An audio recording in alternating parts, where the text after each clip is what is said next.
दोस्तों, आज की इस वीडियो में दहेज प्रथा पर निबंध लिखेंगे जो एग्जाम के लिए बहुत ही महत्वपूर्ण होता है। तो चलिए वीडियो को स्टार्ट करते हैं। सबसे पहले प्रस्तावना। दहेज भारतीय समाज के लिए अभिशाप है। भारत में दहेज प्रथा एक पुरानी और गहरी जड़ें जमाई हुई सामाजिक समस्या है। विवाह में वधू पक्ष से वर पक्ष को धन संपत्ति, गहने और अन्य मूल्यवान वस्तुओं की मांग की जाती है।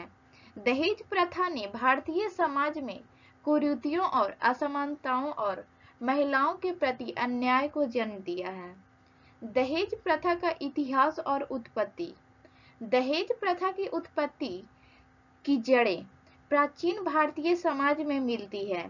प्रारंभ में दहेज का उद्देश्य विशेष रूप से पत्नी को ससुराल में आरामदायक जीवन प्रदान करना था, लेकिन बाद में यह लालच और सामाजिक प्रतिष्ठा का प्रतीक बन गया। धीरे धीरे यह सुखद जीवन का साधन न होकर वधू के परिवार पर भारी बोझ बन गया। दहेज प्रथा के सामाजिक और आर्थिक प्रभाव। सामाजिक प्रभाव में महिलाओं के प्रति हिंसा। दहेज के कारण महिलाओं को प्रताड़ित किया जाता है। शादी के बाद भी दहेज न लाने या कम लाने पर महिलाओं को ससुराल में शारीरिक और मानसिक यातनाएं सहनी पड़ती है। सामाजिक असमानता। गरीब परिवार अपनी बेटियों की शादी में दहेज नहीं दे पाते हैं, जिससे समाज में गरीब और अमीर के बीच अंतर बढ़ जाता है। आर्थिक प्रभाव। परिवार पर वित्तीय बोझ। दहेज के कारण लड़की के परिवार को कई बार आर्थिक संकटों का सामना करना पड़ जाता है। कई परिवार अपनी संपत्ति खो देते हैं, यहाँ तक कि कर्ज में डूब जाते हैं। कन्या भ्रूण हत्या। दहेज के डर से कई परिवार लड़कियों के जन्म देने से पहले ही हत्या करवा देते हैं। यह समाज में खतरा और असंतुलन पैदा करता है। दहेज प्रथा के कानूनी उपाय। दहेज निषेध अधिनियम 1961 के तहत दहेज लेना और देना दोनों ही अपराध घोषित किए गए हैं। इस अधिनियम के तहत यदि कोई व्यक्ति दहेज की मांग करता है या लेता है तो उसे कारावास का जुर्माना दोनों का सामना करना पड़ सकता है। ससुराल में किसी भी प्रकार की क्रूरता का सामना करने पर ससुराल पक्ष के सदस्यों के खिलाफ मामला दर्ज कराया जा सकता है। इसमें शारीरिक, मानसिक यातना और दहेज की मांग सहित अन्य क्रूरताओं को शामिल किया गया है। इसके तहत दोषी पाए जाने पर कठोर सजा का प्रावधान है। सामाजिक जागरूकता अभियान।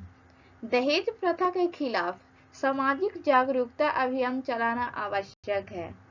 मीडिया और सरकारी संस्थाएं इस दिशा में महत्वपूर्ण भूमिका निभा सकती है। इसके अलावा रिश्तेदारों और मित्रों को भी इस मुद्दे को गंभीरता से लेना चाहिए और अपने समाज में इस प्रथा के खिलाफ जागरूकता फैलानी चाहिए। समाज का योगदान। दहेज प्रथा को समाप्त करने के लिए समाज का योगदान अत्यंत महत्वपूर्ण है। जब तक समाज के हर वर्ग इस कुप्रथा के खिलाफ खड़ा नहीं होता, तब तक इसे समाप्त करना मुश्किल है। युवाओं को इस प्रथा के खिलाफ खड़ा होना चाहिए और समाज में जागरूकता फैलानी चाहिए। उन्हें यह सुनिश्चित करना चाहिए कि वे बिना दहेज के विवाह करें और अपने परिवार को भी इस प्रथा से दूर रखें। उपसंहार।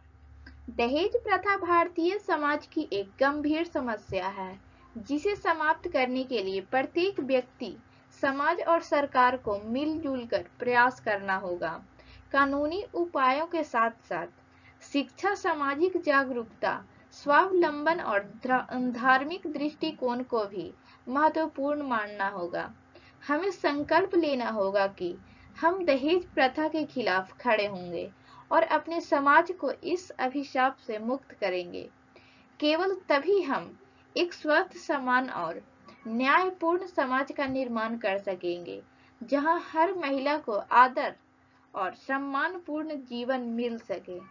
अगर ये वीडियो अच्छी लगी हो तो वीडियो को लाइक करें।